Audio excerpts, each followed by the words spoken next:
Hey friends, thank you for joining me today. Welcome back to the Rebel Homestead. We are here in Middle Tennessee on about 15 acres of land, and I wanted to talk to you guys about an experience that I went through recently. We bought our first family milk cow about 7 months ago, and that whole process was pretty daunting. There's a lot that goes into buying a family milk cow.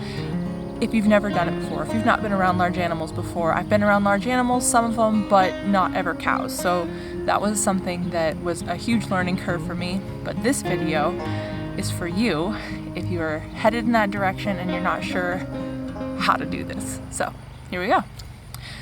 So where do you start?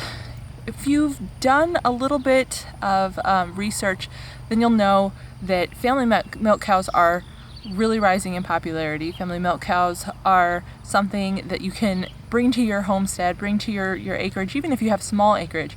It's something that you can bring to make a massive impact on your ability to be self-sustaining and to feed your family healthy food, not just stuff from the store. You don't know how it's been processed, you don't know how that animal was raised. It's a really, really rich product which contains fats, carbohydrates, protein, all the good stuff. So it's something I highly recommend you do your research into before you get a family milk cow, is just how amazing the milk can be for your family and how useful the cow can be on a homestead.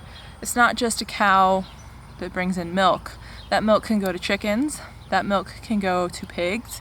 You can make butter, you can make cheeses, you can make yogurt, you can make sour cream. There's no end almost to what you can do with raw milk. So family milk cow is really an incredible resource to have on your homestead. 10 out of 10, highly recommend. So the first thing you should do when you decide you want a family milk cow is do a ton of research. I cannot overemphasize the importance of doing research. Get on Facebook groups, join as many as you can. Join Facebook veterinary groups, cow veterinary groups, Facebook hay groups, Facebook breeding groups, Facebook, like all the groups, join them all. They're all going to have something of value. I mean, a lot of the times it's kind of garbage posts or whatever, doesn't really pertain to you that much, but I really don't think you should jump into getting an animal as large, as powerful, and as involved as a family milk cow without joining those groups and seeing the reality of how it's working for other people. That'll bring things to mind that you never even thought to ask. It's happened to me multiple times, and I'm so glad that I have that as a resource. You'll also see on those groups what not to do. When you see those posts, remember them, because you're going to be tempted to make your shortcuts and that kind of thing. But remind yourself, we want to do things to the best of our ability, really truly the best of our ability, because having a family milk cow is romanticized on Instagram. It's very appealing in the self-sustaining but arena, but it's extremely involved. So I highly recommend pay attention to the good, the bad, and the ugly. Don't just try to cherry pick the good stuff out of there, as tempting as it may be.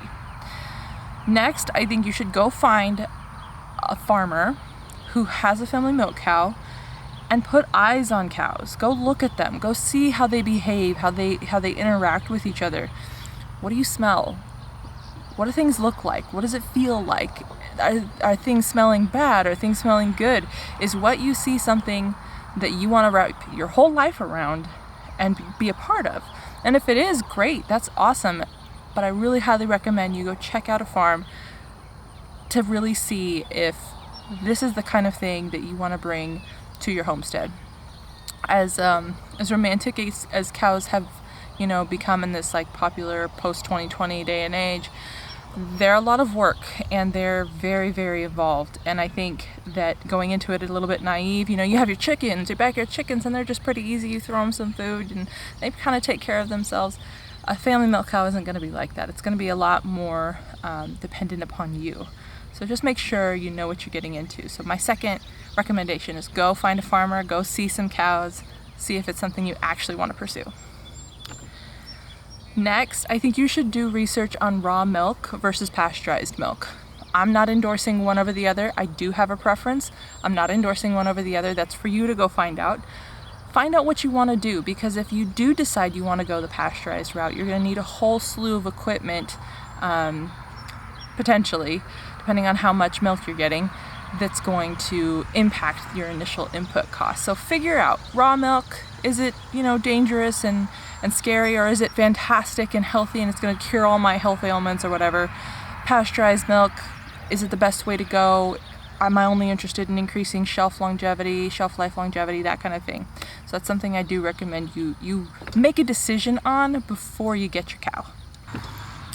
So the next step you're going to take after you've researched the heck out of cows, found a farmer who has dairy cows and is doing some practices maybe that you like, or maybe you see things you don't like and you think you would want to do them differently, you're going to want to do your raw milk research, find out if you want to pasteurize or do raw milk. The next step I highly recommend you do is get your hands on some good quality family milk cow books. There's a lot of misinformation out there about, that you have to pull calves or you shouldn't pull calves or all that kind of thing. A lot of that generational knowledge that we used to have, we've lost. So a lot of myths, I guess I say, wives' tales kind of things, have snuck into, cow husbandry, and not all of them are good. So you want to do some real good research, read some books. My favorite book, and one I recommend to anybody who's considering getting a family milk cow, is a book called Keeping a Family Milk Cow, and that's by Joanne S. Groman. You can get it on Amazon for $25, I think. Super good read. She's actually really entertaining, so it's a fun book to read, not just informational and factual. Highly recommend it. That was the very first book I read. I did a lot of research before I read my first book, but that was the first book I read, and I feel like no matter what I've read subsequent to that, I keep coming back to that book as my baseline for this is kind of how we're going to do things, or at least that lays the foundation for things, and we move forward from there.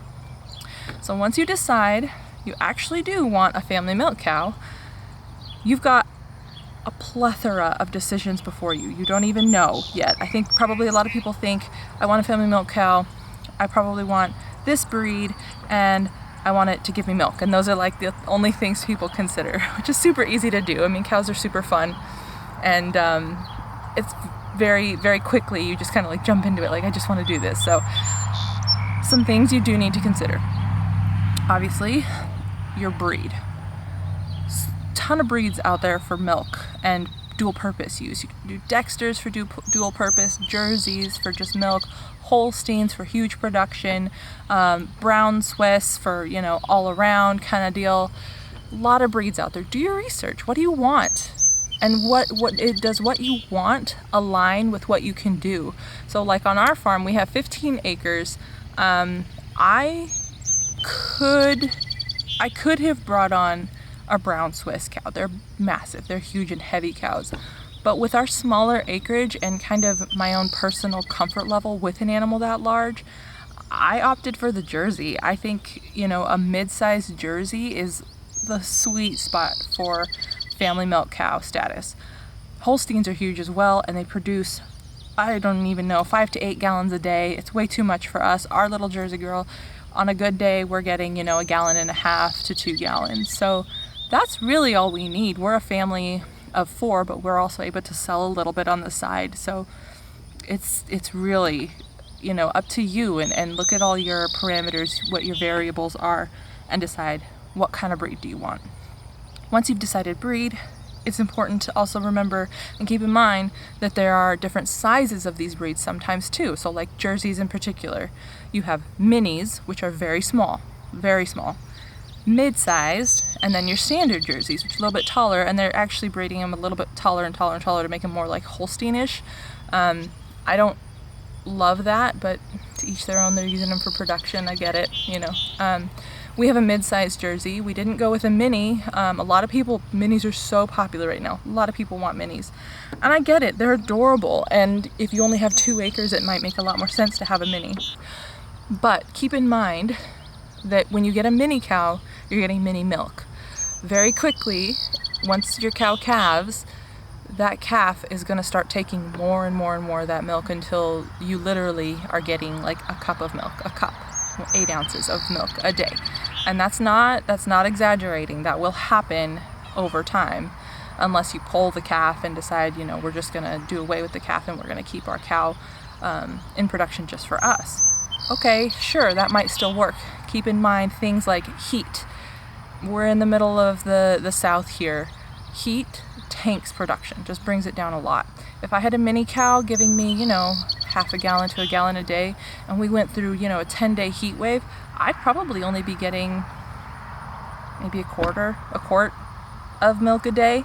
And at the end of the day, once I've done that and I've got my quart of milk, my quart jar of milk, is that enough for me?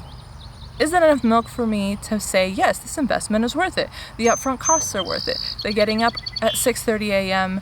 to go milk a cranky cow who doesn't really want to be milked right now and is kicking at me today. Is a quart of milk worth it? So I caution against minis. They're wonderful and adorable and I love them, and someday I actually do want to have one just to say I have this adorable little cow. But for now, my goals are a little bit more like, well, I want to be able to kind of feed my family on this cow, at least to some degree, and supplement some of my feed issues. So like, we have chickens. I like to give the chickens any excess dairy products and they suck them up, and that saves me a little bit, not a ton, but it does save me a little bit when it comes to feed. So a mid-sized Jersey made sense for me. Do your research, look into it. Do your cost benefit analysis. Is the time you're putting into it worth it for this animal that is, otherwise just cute and like a lawn ornament, The other thing you want to look at is quality. So now is the time when there are a lot of animals out there, a lot of people looking to make a quick buck using subpar animals, and they want you to be their, quick cash in on this cow that they've had nothing but issues with. So be careful. The very first conversation I had with the breeder of our girl, Annie, the breeder's name is Elizabeth, the cow is Annie, my cow is Annie. The very first conversation we had was 2 hours long. Now, I'm not saying everybody needs to have a 2-hour long conversation in order for it to make sense and be a quality animal, but I am saying that you will find that there's these people who truly have bred quality animals, they've invested a lot, they want to answer your questions, they want to be a resource for you, they want to be there for you. They know what they've got though, so you're going to end up paying a little bit more. Again, cost benefit. Pay more for a better animal or less for an animal that's subpar and gives you issues down the road. You may end up spending the difference in vet bills. I don't know, it just kind of is up in the air, but that's something you do want to take into consideration, is the quality of your animal.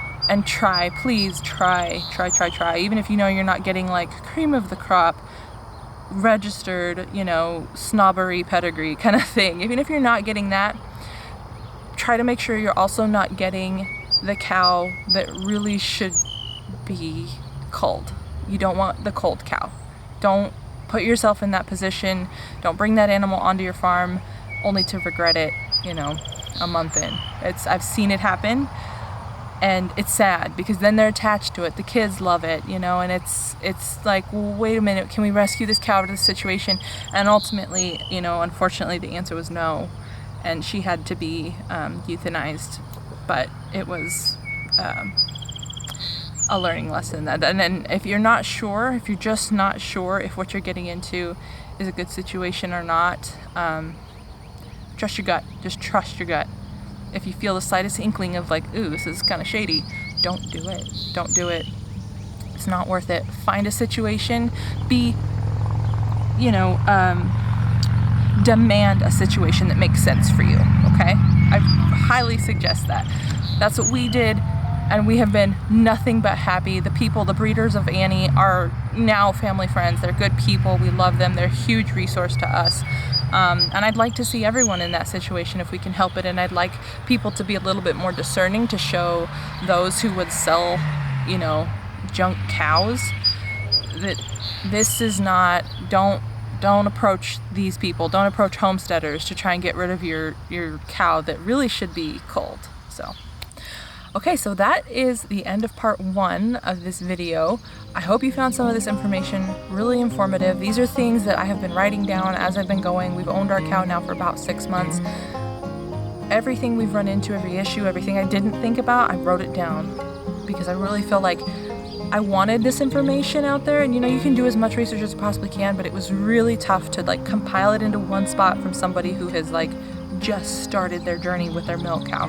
So I really hope this was informational for you guys and educational. Please let me know if you have any questions or if I missed something. Put it in the comments. I would be happy to address it any way that you need me to. So thanks for watching. Bye.